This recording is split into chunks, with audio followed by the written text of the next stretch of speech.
तो हम लोग 10.1 का सवाल कर रहे थे। हम लोग 5 नंबर तक बना चुके हैं, ठीक है। तो आज इस वीडियो में 6 नंबर बनाएंगे। तो चलिए स्टार्ट करते हैं, पढ़ते हैं सवाल को। क्या लिखा है?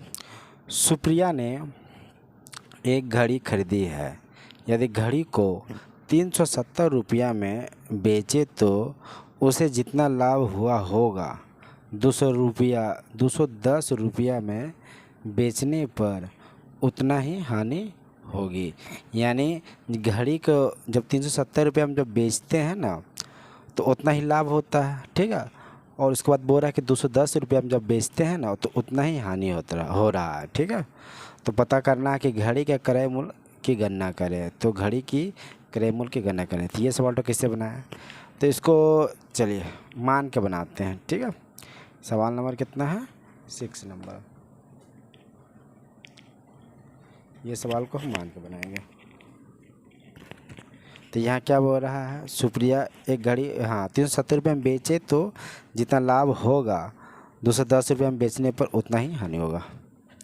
तो इसको हम बनाते हैं मान के।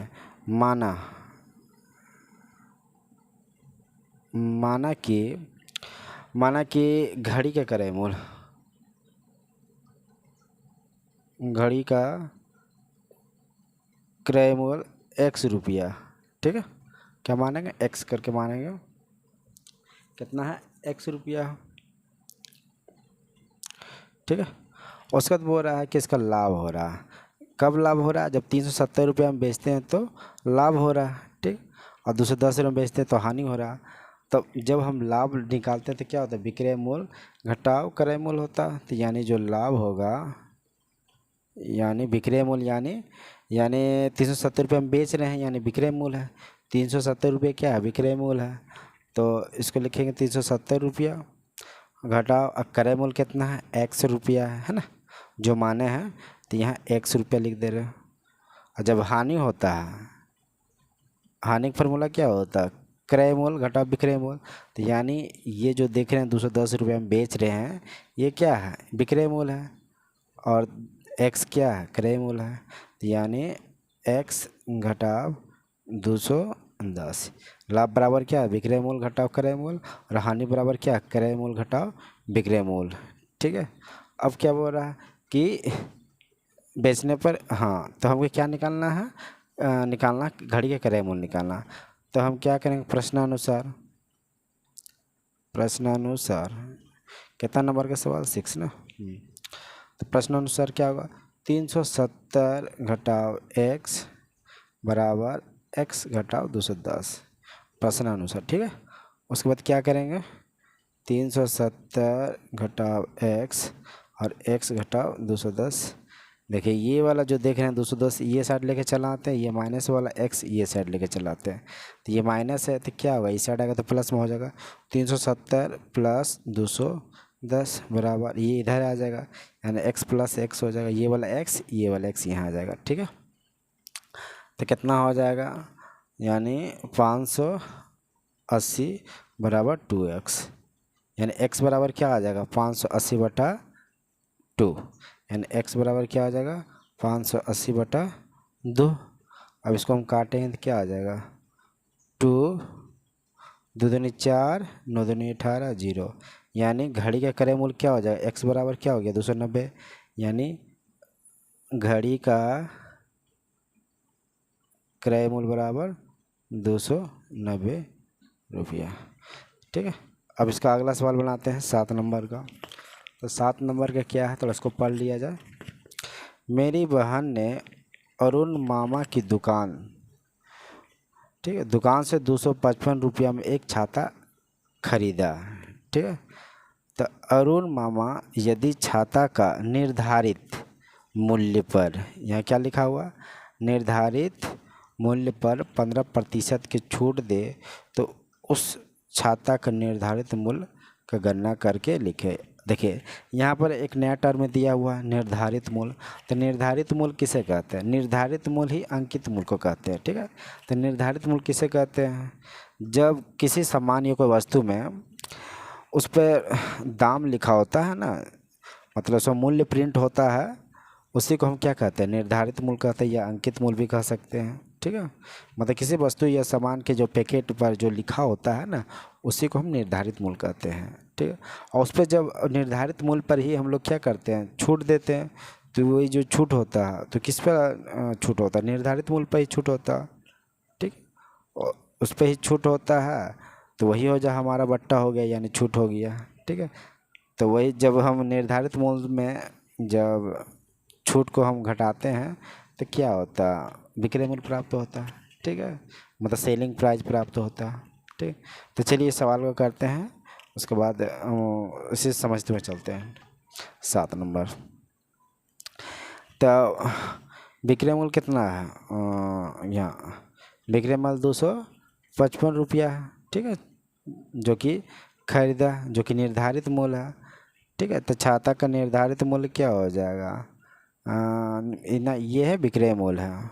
ठीक है, हमको निर्धारित मूल्य ही पता करना है। ठीक, तो निर्धारित मूल्य तो है नहीं, तो निर्धारित मूल्य पता करने के लिए हमको x मानना पड़ेगा। ठीक है, तो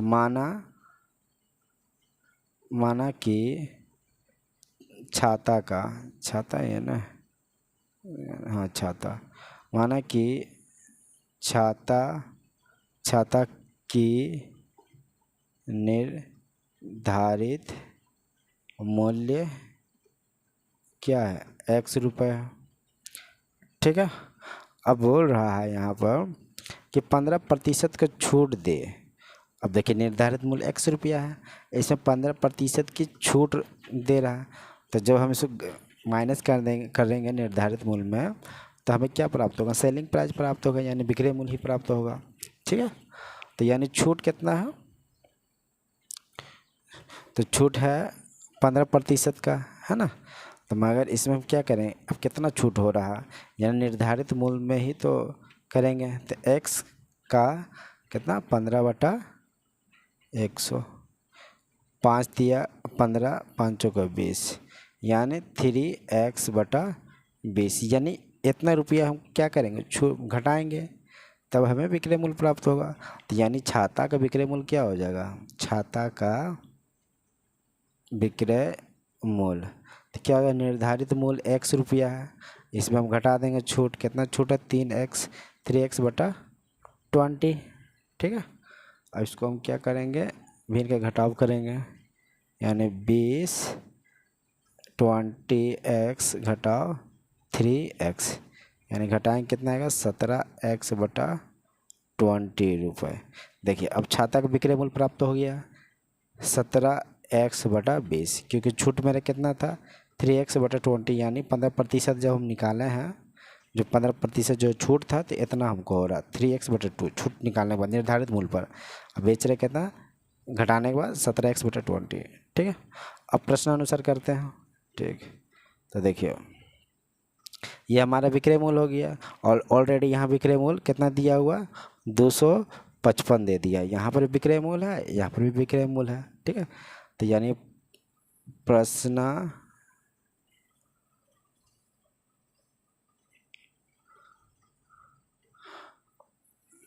प्रश्नानुसार,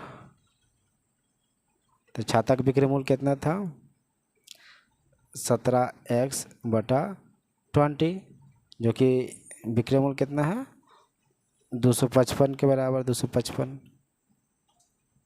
ठीक है, ये 1 मिनट,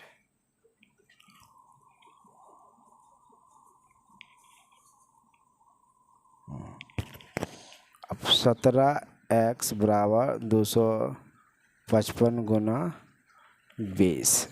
ठीक है, अब x बराबर क्या आ जाएगा 255 गुना 20, ये 20 यहाँ चल जाएगा क्योंकि भाग में था, तो ये साइड जाएगा तो गुना हो जाएगा, इसलिए गुना किए बटा 17।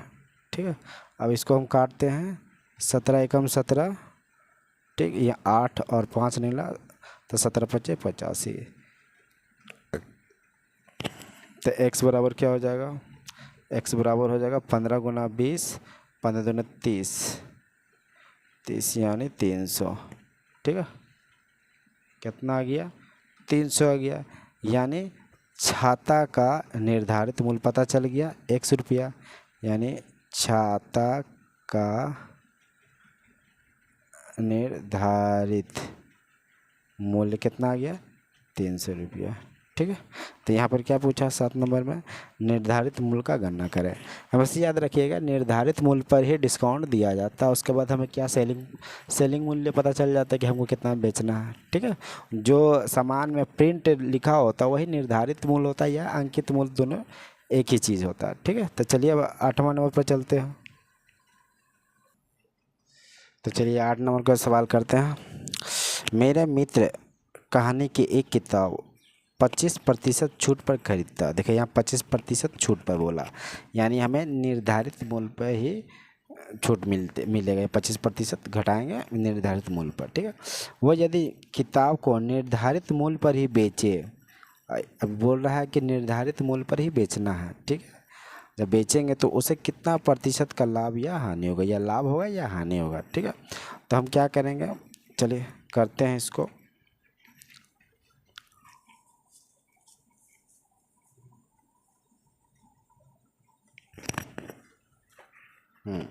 ये सवाल नंबर कितना है 8 नंबर है।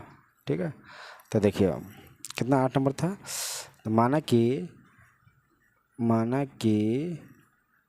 किताब का निर्धारित मूल्य कितना हो जाएगा, 100 इकाई मान लेते हैं। ठीक है, 100 रुपया मान लेते हैं। ठीक है, अब देखिए छूट दे रहा है, कितना दे रहा है 25 का दे रहा है। छूट कितना दे रहा है 25% का दे रहा है। तो छूट एक्चुअल में कितना हो रहा है, छूट एक्चुअल में हो रहा है निर्धारित मूल्य पर 25/100। तो काटेंगे कितना हो जाएगा 25 रुपया, यानी 25 रुपये की छूट दे रहा है, यानी वस्तु का खरीदारी मूल्य क्या हो जाएगा, यानी किताब का खरीदारी मूल्य ना, खरीदारी मूल्य क्या हो जाएगा 100 रुपया में हम डिस्काउंट करेंगे 25, यानी 75 रुपया, यानी 75 रुपया में हम इसे खरीद सकते हैं। ठीक है, 75 रुपया हम खरीद सकते हैं, मगर हमको यहाँ पर क्या बोल रहा कि निर्धारित मूल्य पर बेचना है, यानी जो निर्धारित मूल्य है उसी पर बेचना बोल रहा है, यानी 100 रुपया का जो निर्धारित मूल्य है। ठीक है, खरीदारी मूल्य कितना है 75 रुपया, यानी फिर हमको 25 रुपया का लाभ हो रहा है, यानी बेच रहे हैं हम निर्धारित मूल्य पर 100 रुपये में, मगर खरीदारी मूल्य कितना है 75 रुपये, यानी लाभ हो रहा है। ठीक है, तो लाभ बराबर क्या हो जाएगा, यानी निर्धारित मूल्य कितना था, निर्धारित मूल्य 100 रुपया था, अब घटा रहे हैं जो खरीदारी मूल्य था 75 रुपया, घटाएँ तो कितना आ जाएगा 25 रुपया हो जाएगा। ठीक है, अब हमको क्या निकालना है, यहाँ क्या बोल रहा है कि प्रतिशत निकालना, या लाभ प्रतिशत निकालो या हानि, यहाँ लाभ वर्तन है यानी लाभ प्रतिशत ही निकालेंगे। तो लाभ प्रतिशत बराबर क्या हो जाएगा 25 का मेरा लाभ हुआ है, और प्रतिशत जो क्रय मूल्य है 75 रुपया का जो खरीदे इसी पर निकालेंगे। निर्धारित मूल्य पर हम प्रतिशत नहीं निकालते हैं जो खरीदारी मूल्य होता है उसी पर निकालते हैं। 75 रुपया में खरीदारी मूल्य है, तो 75 गुना 100, तो 25 तिया 75, यानी 100/3, 3 तिया 9, यहाँ से क्या आया 0, 3 तिया 9, यानी 33.1/3% का क्या हो रहा लाभ हो रहा। कब, जब निर्धारित मूल्य पर बेचते हैं तब। ठीक है, अब चलिए थोड़ा 9 नंबर का भी देख लेते हैं क्या सवाल, उसको पढ़। चलिए अब 9 नंबर पर आते हैं। तो क्या है सवाल पढ़ लेते हैं। नियामत चाचा ने 5 रुपया की दर से 150 अंडे खरीदे। ठीक है, यानी 5 रुपये की दर से 150 अंडे खरीदे, किंतु दुकान में ला कर देखा कि 8 अंडे फूट गए हैं और 7 अंडे सड़ गए, यानी 8 अंडा फूटा और 7 अंडा सड़ गया, यानी 15 अंडा नुकसान हो गया। ठीक है, तो 6 रुपये की दर से अंडे को बेचकर नियामत चाचा को कितना प्रतिशत का लाभ होगा, यानी 7 अंडा सड़ा है, 8 अंडा फूटा, यानी 15 अंडा घटाना पड़ेगा 150 में, उसके बाद जो आएगा फिर 6 रुपये के हिसाब से बेचेंगे, यानी विक्रय मूल्य हो गया, यहाँ मेरा क्रय मूल्य हो गया। तो चलिए इसको करके दिखाते हैं हम। 9 नंबर का है।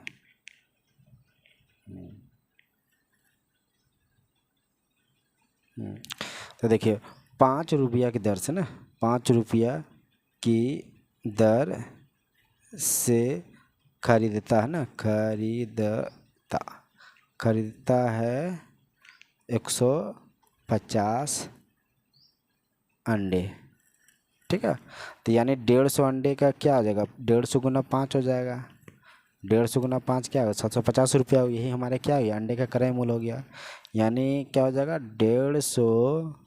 150 अंडे, 150 अंडे का क्रय मूल्य